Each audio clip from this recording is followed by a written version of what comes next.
I don't remember the year or the moment exactly, but I do remember thinking, what do I really believe in?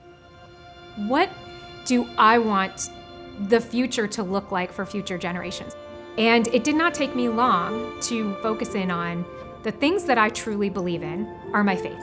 And the other close second was Hillsdale College.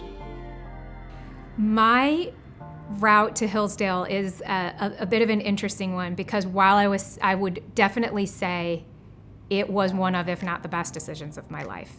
It was one of those that I made unlike me without a lot of angst and overthinking. I majored in English. The greatest growth I experienced while I was on campus was definitely in the area of confidence. Confidence is something that I think I struggled with as one of 6 kids in a family. You're always trying to figure out who you are and where you fit in. So this was the first thing that I had chosen to do that was different than anyone else in my family had chosen to do. I was paving my own path. And at first I felt tentative about that. And by the time I got to my senior year, I felt confident about who I was, what my strengths were, quite frankly, what my weaknesses were. But also I knew that I could forge my own path.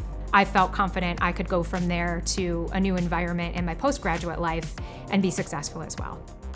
I started my career with the Chicago Bulls as an intern, and the rest is history. Having grown up in Newport, Michigan, which is a small town, my entry into Chicago was a bit overwhelming. The city felt massive to me. I had to figure things out by myself, sink or swim, and I learned by trial and error. And I kept feeling that confidence that I started to build at Hillsdale grow. We knew at that time, going into the 96-97 season, still had Michael Jordan, Scottie Pippen, Dennis Rodman. We knew we were going to win a championship. We didn't say that, but we knew. My first day with the Chicago Bulls, I remember sitting down with the head of the PR department, and he said, there's a big party going on here, and you are part of it.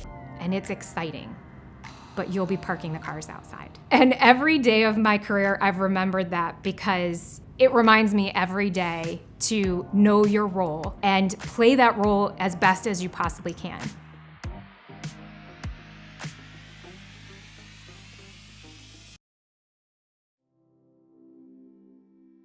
So fast forward several years, and I'm in my 5th year with the Chicago Marathon doing PR. And as luck or misfortune would have it, the weather on the day of the marathon was oppressively hot. And we knew it was going to be a bad day. We canceled it midstream due to mostly the health of the back of the pack. The next year of my life as a result of that was personally and professionally very painful because we were under a ton of media criticism. My phone rang nonstop every day, all day, for months. And it completely changed my perspective. Quite frankly, I became very burned out from working with the media as a result of that. And what I've realized is when you are in moments of pain, you are growing. I was introduced to working with an organization called Octagon Sports Marketing and knew that if anyone was going to take a chance on converting a PR person to a marketing person, it would be the people that I met at Octagon. And they did. They offered me the opportunity, and I have been with them for the last 10 years. What's really enticed me to maintain a career in sports for as long as I have is that team environment. I realize I am at my best when I'm surrounded by other people who are really intelligent and very talented and very skilled. And I know I have a role to play at that table, and so being part of that team that achieves something remarkable is the personal thrill I get from working in this industry. One of the things I always wanted to be part of was giving back to my communities and organizations that I care about. I had been volunteering with the college probably from near on the moment that I graduated. I believe in its mission now more than I did even when I was on campus, and I believed in it then.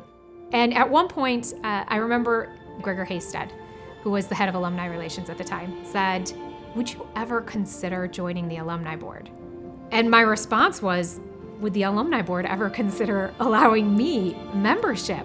Of course. And I'm finishing up my 8th year of service on the board, and I've enjoyed it immensely.